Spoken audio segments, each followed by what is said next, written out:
Hello everyone, आप सभी का अपने YouTube channel Gopal Sharma updates पर मैं वेलकम करता हूं। इस वीडियो में दोस्तों हम अंडरस्टैंडिंग ह्यूमन डेवलपमेंट के सेकंड सेमेस्टर के previous year questions with solution और आपके जो सिलेबस है इसको एक्सप्लेन किया जाएगा कि आप सभी के एग्जामिनेशन में किन किन टॉपिक्स में से क्या क्या क्वेश्चन पूछे जाएंगे।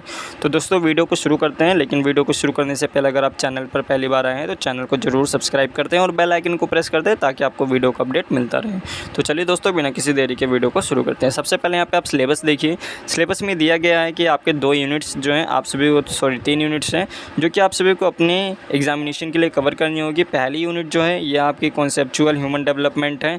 सेकंड यूनिट आपके पर्सपेक्टिव ऑन ह्यूमन डेवलपमेंट है। इसके अलावा situation human development in the context of diversities को लेकर यहाँ पे क्या क्या इसके पर्सपेक्टिव्स है वो यहाँ पे पूछा गया है। आपका पूरा सिलेबस है। तो ये प्रीवियस ईयर के जितने भी क्वेश्चन हैं ये सारे के सारे ऑल प्रीवियस ईयर क्वेश्चन हैं। इन क्वेश्चन को अगर आप करके जाएंगे तो कहीं ना कहीं आपके एग्जामिनेशन में इन क्वेश्चन से अगर रिलेटेड कोई भी क्वेश्चन पूछेगा तो इनके आंसर यहाँ पे आप जो है इस तरीके से लिख सकते हैं। तो पहला क्वेश्चन जो कि पूछा गया है कि विकास से आप क्या समझते हैं, व्हाट इज़ डेवलपमेंट, एंड ये जो वृद्धि से किस प्रकार भिन्न है। और मानव जो है ये विकास के विभिन्न चरणों की व्याख्या करना है आपको। सबसे पहले आपको विकास की डेफिनेशन देनी है कि विकास क्या है। और सिंपल सा विकास जो है ये एक सतत प्रक्रिया होती है, एक जटिल प्रक्रिया होती है। विकास या जो डेवलपमेंट होता है ये किसी एक टाइम पे नहीं होता, ये पीरियड वाइज होता रहता है। चाहे आप किसी व्यक्ति या किसी समाज या वस्तु के टाइम को समय के साथ अगर होने वाले कोई भी गुणात्मक या मात्रात्मक दोनों परिवर्तन होंगे तो वो क्या होगा, वो विकास कहलाएगा। इसके अलावा इसमें केवल संख्या में वृद्धि शामिल नहीं है बल्कि इसमें कार्य क्षमता, उसकी दक्षता, उसकी मैच्योरिटी, इसके अलावा उसकी जो एबिलिटी है, ये सारी चीज़ जो उसके जीवन में सुधार करती है। कहीं ना कहीं ये सारी चीज़ें इसमें शामिल होती हैं। और विकास जो होती है एक कंटिन्यूस प्रोसेस है, ये जन्म से लेकर मृत्यु तक चलती रहती है। अब ये जो है वृद्धि से किस प्रकार अलग है, यानी ग्रोथ और डेवलपमेंट में क्या अंतर है, ये यहाँ पे पूछा गया है। अब इसमें पूछा गया है कि वृद्धि क्या है, ये किस प्रकार से यह विकास से अलग है। तो यहाँ पे लिखा गया है विकास और वृद्धि जो है दोनों को अक्सर ही कहीं ना कहीं अगर आप देखेंगे तो दोनों आपको सेम ही लगते हैं, लेकिन यहाँ पे जो डेवलपमेंट है और जो ग्रोथ है ये दोनों में काफ़ी अंतर होता है। सबसे पहले यहाँ पर अगर आप अर्थ देखेंगे तो अर्थ में दिया गया है कि जो हमारी वृद्धि है ये मुख्य रूप से इसके आकार, भार और संरचना में मात्रात्मक परिवर्तन होता है, जबकि जो डेवलपमेंट होता है गुणात्मक और मात्रात्मक दोनों जो है तरह के परिवर्तन, जिसमें क्षमता और दक्षता में सुधार भी शामिल होता है। इसमें अगर आप ग्रोथ को देखेंगे तो ग्रोथ में केवल आपका साइज़, आपका वेट, आपके जो इंफ्रास्ट्रक्चर है, आपकी जो संरचना है वो केवल यहाँ पे परिवर्तित होती रहती है। जैसे अगर ग्रोथ में देखेंगे तो छोटा बच्चा जो होता है उसके उस टाइम पे जब बच्चा जन्म होता है उस टाइम पे उसके जो हाथ के साइज़ हैं या उसके जो बॉडी की साइज़ है काफ़ी छोटे होते हैं, लेकिन जब वो जैसे जैसे धीरे धीरे बड़ा होते जाता है उसके साइज़ भी जो है वो बढ़ते जाते हैं। तो ये कहीं ना कहीं पूरा ग्रोथ है, लेकिन ये डेवलपमेंट भी है। ये ऐसा आप कह सकते हैं कि ग्रोथ के साथ साथ जो डेवलपमेंट भी चलती है। डेवलपमेंट के जो ग्रोथ है वो एक कहीं ना कहीं डेवलपमेंट का एक पार्ट है, लेकिन यहाँ पे जो डेवलपमेंट है इसमें केवल जो मात्रात्मक है वो तो होता ही इसके साथ साथ, लेकिन गुणात्मक भी होता है, यानी उसकी जो क्वालिटी वो भी इम्प्रूव होती है। जो 1 साल का बच्चा होगा उसकी जो मानसिक क्षमता होगी वो 5 साल के बच्चे के मानसिक क्षमता के में काफ़ी डिफरेंट होगा दोनों में ग्रोथ, लेकिन इन दोनों में जो मानसिक बौद्धिकता होगी, इन दोनों की जो मेंटलिटी होगी काफ़ी डिफरेंट होगी।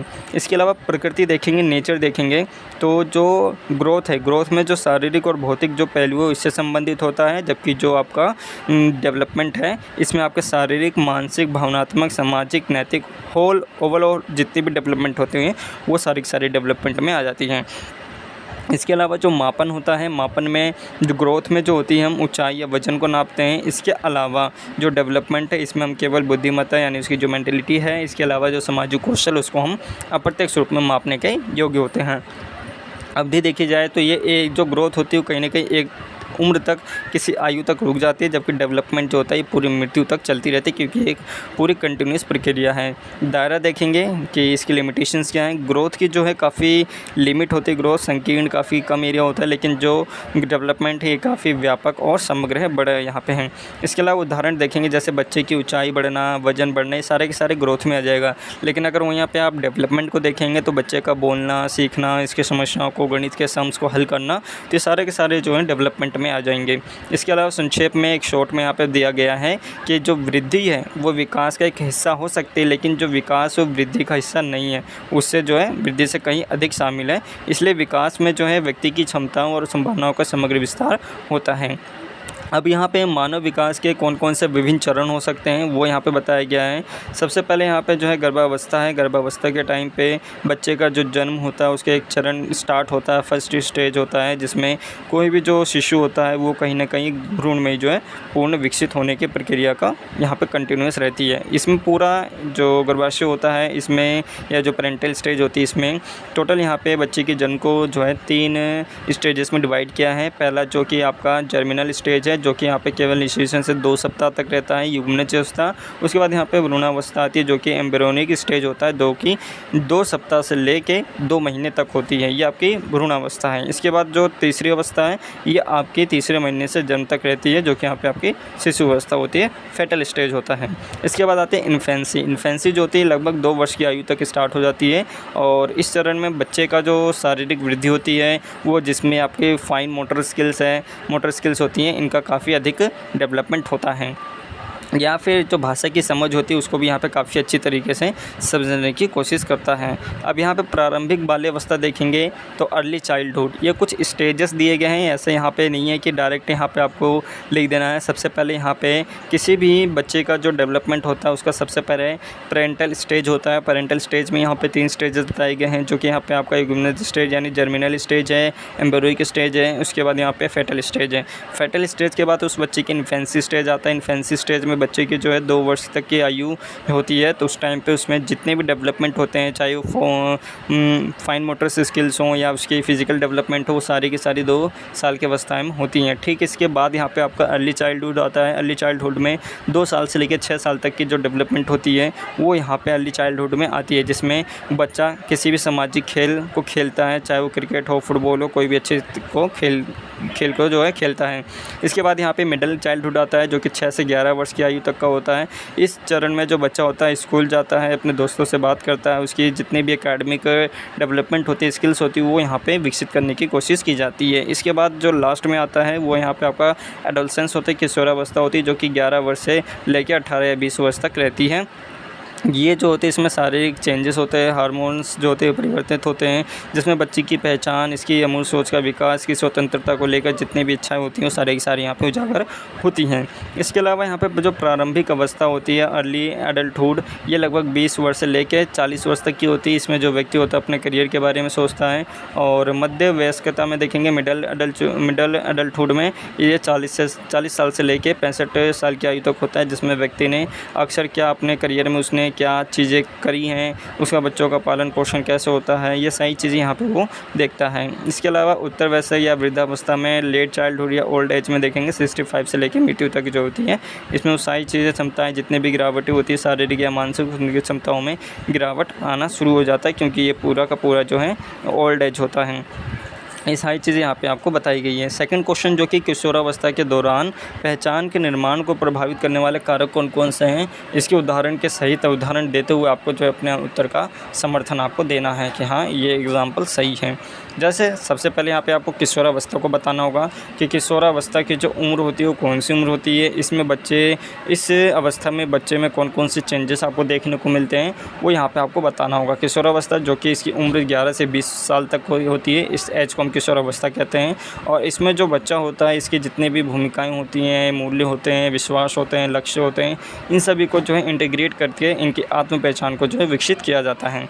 अब इसमें कौन कौन से निम्नलिखित प्रमुख कारक हो सकते हैं। सबसे पहला शारीरिक और जैविक परिवर्तन, जैसा कि यहाँ पे एज जो बताई गई, उम्र जो बताई गई है ये 11 से 20 साल तक है। तो 11 से 20 साल तक में उस बच्चे की जितनी भी हार्मोन्स होते हैं वो कहीं ना कहीं परिवर्तित होते रहते हैं। उसके जो होती है एक छवि बनती है, उसकी एक अलग पहचान बनती है, जितनी भी उसके आत्मसम्मान हो गया, कॉन्फिडेंस हो गया, सारी चीज़ें उसकी जो है शारीरिक और जैविक परिवर्तन में यहाँ पे आपको देखने को मिलती हैं। उदाहरण भी यहाँ पे दिया गया है, जैसे एक लड़की है जिसके शरीर में यौवन के दौरान तेज़ी से बदलाव आते हैं और अपने बदलते स्वरूप को जो है स्वीकार करने और अपने अनुरूप अपनी पहचान को डालने में वो समय लग सकता है। वहीं एक लड़के के लिए आवाज़ का भारी होना, दाढ़ी मूंछ आना उसकी मर्दानगी की भावना को प्रभावित करता है।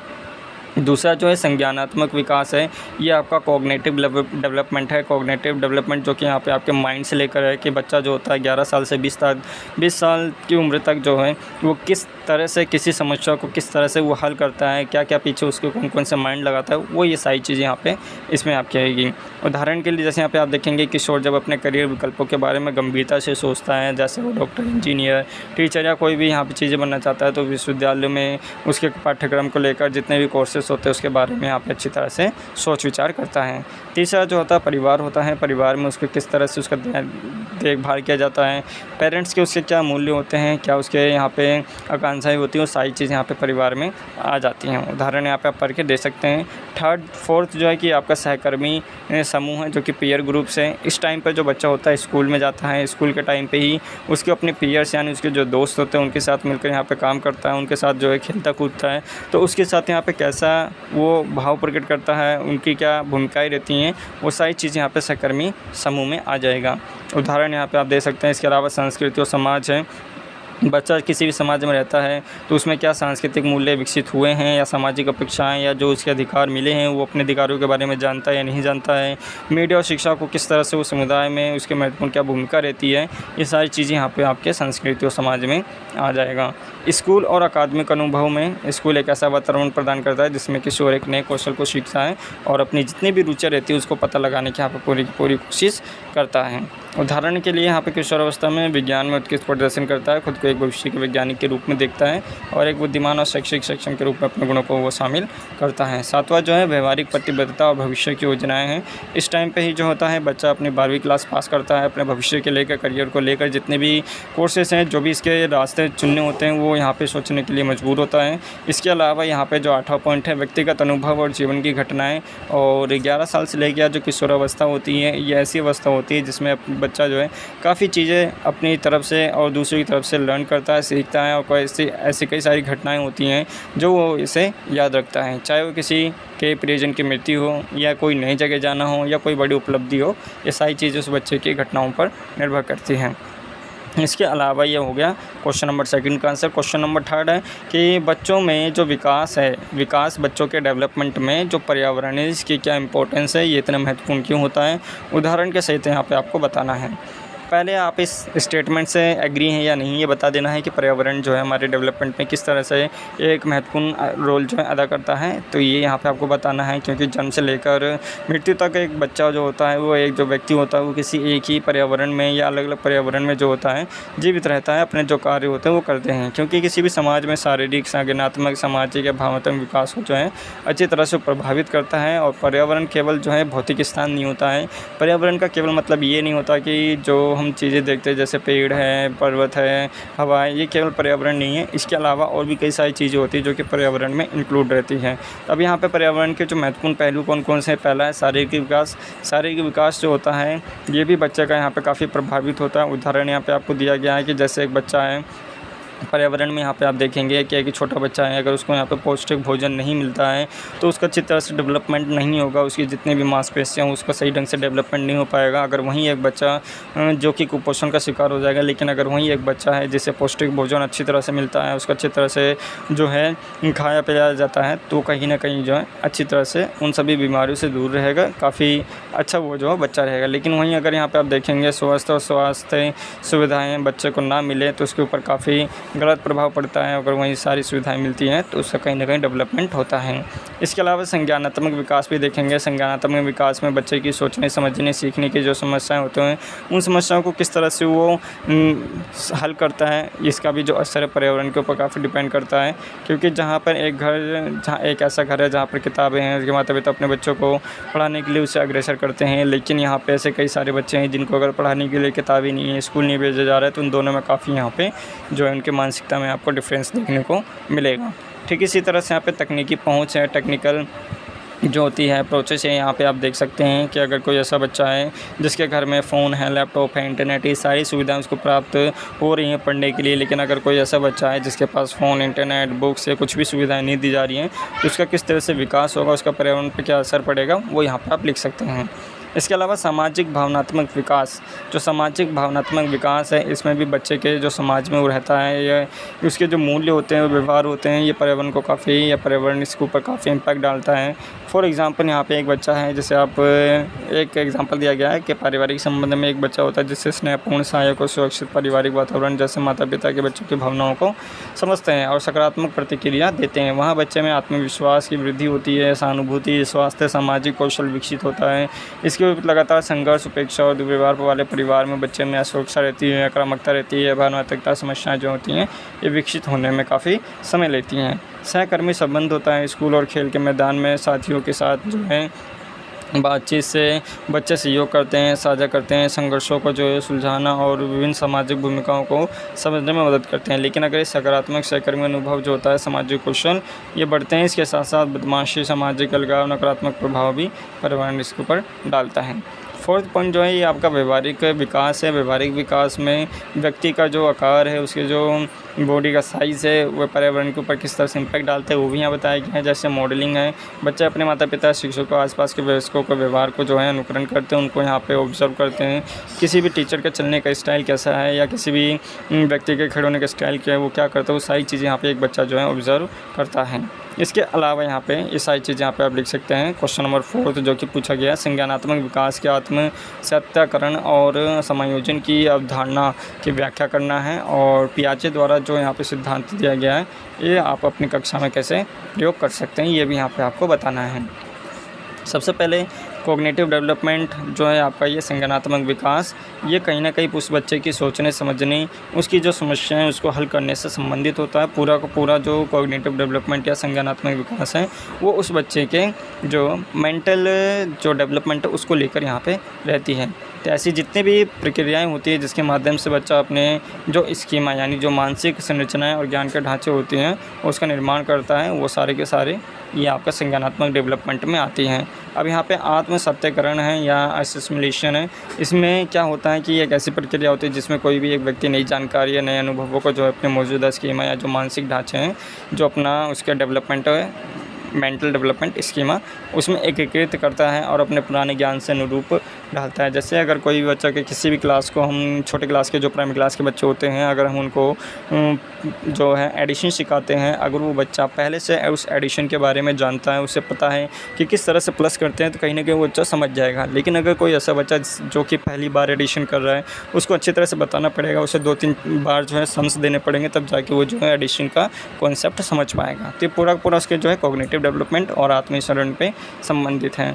सरल शब्दों में कहा जाए तो पहले से जानते हैं, उसी के आधार पर नई चीज़ों को समझाना है। उदाहरण के लिए यहाँ पे जो मैंने आपको एग्जांपल दिया वो दे सकते हैं, या फिर यहाँ पे एग्जांपल और दिया गया है कि एक बच्चा जिसने पहली बार एक कुत्ते को देखा जो कि 4 पैर पूँछ है, भौंकता है, उसके मन में कुत्ता का एक स्कीमा बन जाता है, एक आइडिया लग जाता है कि कुत्ता दिखता कैसा है। ठीक इसी तरह से जब वह एक और कुत्ते को देखता है तो वह पहले ही वह अलग नस्ल का हो, लेकिन मौजूदा जो स्कीमा होगा उसके अंदर जो उसकी छवि होगी उस बच्चे में कि उस कुत्ते को लेकर क्या छवि है, वो वही कुत्ता रहेगा। उसके बस जो यहाँ पे ब्रीड रहेगी वो यहाँ पे अलग हो जाएगी। चाहे यहाँ पे अगर आप बच्चों को समझाते हैं, जैसे कोई बच्चा है और अगर आपने उसे एक फल दिखाया कि बेटा ये सेब है, क्या है, एप्पल है, इस एप्पल को ध्यान से देखेगा। अगर आप उसे कहीं पर भी बताएंगे कि एप्पल कैसा होता है तो कहीं ना कहीं एप्पल बनाने की जो है पूरी कोशिश करेगा। तो ये पूरा एक स्कीमा हो जाता है। बच्चा उसके जो बच्चा होता है उसमें एक आइडिया लग जाता है कि हाँ हम एप्पल कह रहे हैं तो किसको कह रहे हैं, कुत्ता है कुत्ता हम किसको कहते हैं, कोई भी जानवर है तो जानवर हम किसको कहेंगे, सारी चीज़ें उसके अंदर आ जाती हैं। इसके अलावा समायोजन है, एकमेंडेशन है। समायोजन एक प्रक्रिया होती है जिसमें व्यक्ति अपने मौजूदा स्कीमा को नई जानकारी का अनुभव करके जो उसमें संशोधित करता है। जैसे एग्जाम्पल के लिए एक बच्चे को, प्राइमरी क्लास के बच्चों को हमने 1 डिजिट के जो है यहाँ पे एडिशन सिखाए। 1 डिजिट के एडिशन यहाँ पे हमने सिखाने के बाद वो बच्चा यहाँ पे काफ़ी अच्छे तरीके से कर गया।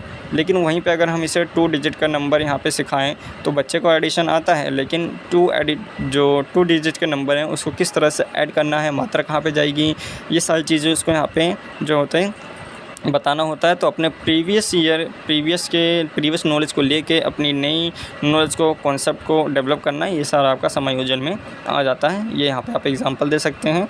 और आत्मसंकरण और समायोजन के बीच क्या संबंध है, यह यहाँ पे आपको बताना है कि किसी भी कॉग्निटिव डेवलपमेंट एक्विलिब्रियम में जो होता है संज्ञानात्मक संतुलन में दोनों प्रक्रियाएं जो होती हैं कहीं ना कहीं साथ साथ चलती हैं। ऐसा नहीं कह सकते कि आत्मसहकरण या जो आपका कॉग्निटिव डेवलपमेंट है ये अलग अलग चलते हैं, ये कहीं ना कहीं बच्चों में साथ चलते हैं। अब पियाजे का सिद्धांत का यहाँ पे बताया गया है कि पियाजे का जो कॉग्निटिव डेवलपमेंट या संज्ञानात्मक विकास है इसका शिक्षक जो अपने किस तरीके से इन सिद्धांतों को अपनी कक्षाओं में यूज़ कर सकता है।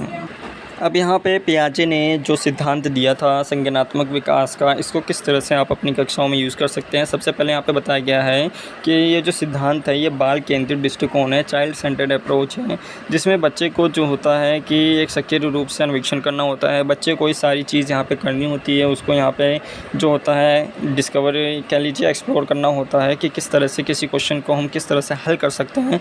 लर्निंग बाय डूइंग की जो है यहाँ पर एक्टिविटी की जाती है। एक्टिविटी के थ्रू यहाँ पर जो होता है बच्चों को सिखाया जाता है। उदाहरण के लिए जो साइंस की क्लास है इसमें केवल प्रयोगों के बारे में पढ़ाने की बजाय अगर हम उन बच्चों को प्रैक्टिकली हर एक चीज़ करके दिखाएं तो बच्चा जो अच्छी तरह से समझेगा।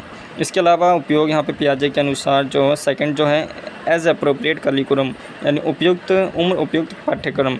अब जो यहाँ पे प्राइमरी क्लास के बच्चे हैं 7 से 11 वर्ष की आयु तक के जो इतने भी बच्चे हैं, अगर हम उनको जैसे भी सॉलिड जो इंग्रेडिएंट्स हैं अगर हम उनके बारे में यहाँ पे बताएंगे तो वो कहीं ना कहीं उससे अच्छी तरह से नहीं समझेंगे। अगर हम उनको दिखाएंगे कि हाँ ये एक चीज़ ऐसी है, ये चीज़ ऐसी है, तो कहीं ना कहीं उनको अच्छी तरह से समझेंगे।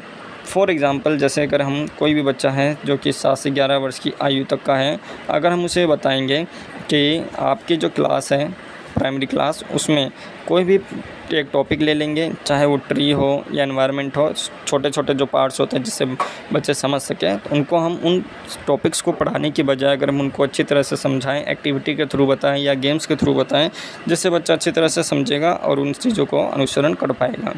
ये सारी चीज़ें यहाँ पे आपको बताना है। इसके अलावा जो फोर्थ पॉइंट है वो अन्वेषण और खोज को बढ़ावा देना है, प्रमोट एक्सप्लोरेशन एंड डिस्कवरी। इसमें जो बच्चा होता है खुद सारी चीज़ें करता है, उसे एक्टिविटी के थ्रू उन सारी चीज़ें उन सारे कॉन्सेप्ट को जो है बताने की कोशिश कराया जाता है, चाहे वो पहेलियाँ हो गया, बिल्डिंग मेकिंग्स हो गई या प्रॉब्लम सॉल्विंग असेसमेंट हो गए, सारी चीज़ें हम बच्चों के थ्रू जो है खुद उससे करवाते हैं जिससे बच्चे का कोग्निटिव डेवलपमेंट जो है हो सके। इसके अलावा जो है social interaction and collaborative learning है। इसमें स्कूल में कई सारे बच्चे पढ़ते हैं, उनके किस तरह से हम सोशल डेवलपमेंट कर सकते हैं, एक बच्चा दूसरे बच्चे से किस तरह से बात करता है, क्या है। इसके अलावा दूसरे बच्चों में एक बच्चा है दूसरे बच्चों को लेकर उसके प्रति क्या दृष्टिकोण है वो भी कहीं ना कहीं इसमें आपको बताया जाता है। एग्जाम्पल्स यहाँ पे आप दे सकते हैं। अब यहाँ पे 5th क्वेश्चन है कि ब्रोफेंडर द्वारा दिए गए सिद्धांत के अनुसार बच्चों में जो विकास है इसको प्रभावित करने में जो स्कूल है, परिवार है और संस्कृति इसकी क्या भूमिका रहती है, ये भी यहाँ पे आप बता सकते हैं। जनरल सा क्वेश्चन है क्योंकि यहाँ पे स्कूल की भूमिका, परिवार की भूमिका और संस्कृति की भूमिका क्या रहती है, कल्चर की क्या भूमिका रहेगी किसी भी बच्चे के डेवलपमेंट में। अब यहाँ पे बोर्नफेरन ने जो है एक पारिस्थितिकी तंत्र सिद्धांत इकोलॉजिकल सिस्टम जो थ्योरी दी थी, इसमें बच्चे के अनुसार बच्चे का जो है केवल डेवलपमेंट करना नहीं होता, इसका होल ओवर जो डेवलपमेंट होता है पूर्ण, जैसे हम सर्वांगीण विकास कहते हैं, वो सारी चीज़ यहाँ पे करनी पड़ती है। तो किसी भी बच्चे की जो विकास होती है पारिस्थितिकी तंत्र में स्कूल, परिवार और संस्कृति मेजरली इन तीनों चीज़ों से ही मिलके जो होता है उसका होल ओवर डेवलपमेंट होता है। तो पहला जो है ये आपका परिवार है जो कि माइक्रो सिस्टम है। सूक्ष्म प्रणाली क्या है, फैमिली। बच्चे परिवार में विकास पर सबसे अधिक और सीधा प्रभाव डालते हैं। जैसा उसका परिवार रहेगा, जैसे उसके परिवार की स्थिति रहेगी, उसके ऊपर डायरेक्ट जो है बच्चे के ऊपर इम्पैक्ट डालेगी। तो इसकी भूमिका देख सकते हैं, आधारभूत सुरक्षा और पोषण है, प्रारंभिक सामाजिकरण है, भावनात्मक विकास है, संज्ञानात्मक उत्तेजना है और संस्कृति का संचार है। ये सारे कुछ मेन पॉइंट्स हैं जो कि टॉपिक्स बताए गए हैं। आधारभूत संरचना, पोषण, प्रारंभिक सामाजिकरण, सारे के सारे के जो डेवलपमेंट है बच्चे के घर से ही स्टार्ट होते हैं। इसके अलावा स्कूल देखेंगे तो माइक्रो सिस्टम है एंड मध्य प्रणाली में जो सिस्टम का जो है ये एक हिस्सा है। इसमें जो बच्चा होता है स्कूल जाता है उसकी क्या भूमिका रहती है वो भी यहाँ पे आपको लिखनी है। जैसे कि कोई भी बच्चे की जो होती है सूक्ष्म प्रणाली एक महत्वपूर्ण हिस्सा होती है। इसमें बच्चा जो होता है शिक्षकों से अपने साथियों के साथ सीधे बातचीत करता है। उसके बातचीत करने का तरीका, अपने परिवार में रह रहे व्यक्तियों से बातचीत करने का तरीका, उसके इंटरेक्ट होने का जो प्रणाली होती है, प्रोसेस होता है, वो यहाँ पे डिफरेंट होता है। उसके बारे में यहाँ पे आप लिख सकते हैं। उदाहरण यहाँ पे आप दे सकते हैं। और थर्ड पॉइंट जो कि सांस्कृतिक कल्चर जो आपका ये मैक्रो सिस्टम में आएगा। मैक्रो सिस्टम जो कि बृहद प्रणाली है। टोटल यहाँ पे बोनफेरो ने जो है 5 जो है यहाँ पे सिद्धांत दिए थे, जो कि यहाँ पे आपका मीज़ो, माइक्रो, मैक्रो और ये आपका एक्सपो आएगा यानी बृहद मंडल, और एक क्रोनो सिस्टम आएगा। तो टोटल यहाँ पे 5 सिस्टम्स बताए गए हैं जिनके बारे में यहाँ पे आप लिख सकते हैं। बेसिकली ये इनके सिद्धांत पे बेस पे पूछा गया है, केवल इनके प्रिंसिपल को आप पढ़ लेंगे तो आराम से क्वेश्चंस कर लेंगे। छठा क्वेश्चन जो कि कोई एक कंडीशन दी गई है उसके बारे में यहाँ पे आपको बताना है कि एक गरीब का बच्चा और एक अमीर का बच्चा दोनों का जन्म होता है, उन दोनों में अनुभव को लेकर क्या अलग अलग यहाँ पे अनुभव रहेगा उसके बारे में यहाँ पे आपको बताना है। और उपयुक्त उदाहरण के द्वारा भी यहाँ पर बता सकते हैं, जैसे किसी गरीब या जो शिक्षित परिवार होता है उसमें जब बच्चा जन्म होता है तो उसकी क्या कंडीशंस रहती हैं, उसको किन किन चीज़ों का सामना करना पड़ता है। इसके अलावा यहाँ पे अगर अमीर क्लास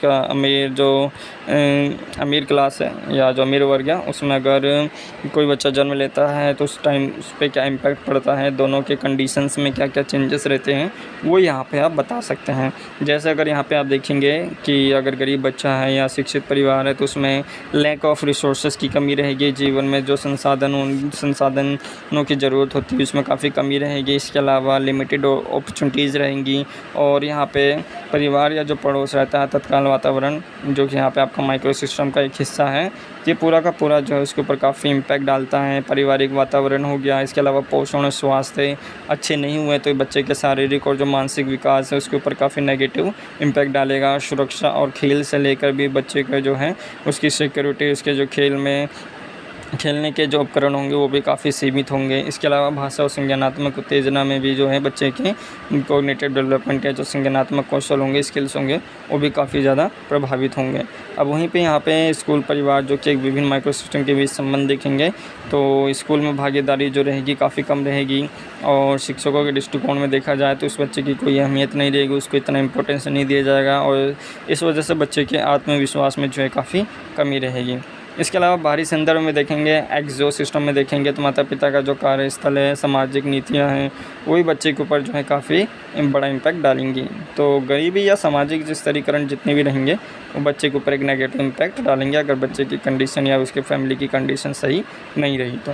वहीं अगर एक बच्चा जो होता है कि अगर किसी अमीर घर में जन्म लेता है तो उसकी जो कंडीशंस है काफ़ी अच्छी रहेंगी, उसे खाने पीने को अच्छी चीज़ें दी जाएंगी, पढ़ने लिखने के लिए काफ़ी जो रिसोर्सेस रहते हैं वो सारी चीज़ें यहाँ पे प्रोवाइड की जाएंगी, जिससे उनका बच्चा काफ़ी अच्छी तरह से उनका डेवलपमेंट हो सकेगा, ग्रोथ हो सकेगा। तो ये सारी चीज़ें यहाँ पे आप लिख सकते हैं। एक जनरल सा क्वेश्चन है और कुछ पॉइंट्स दिए गए और जो पूरा PDF है आपको हमारे टेलीग्राम ग्रुप पर भी देखने को मिल जाएगा।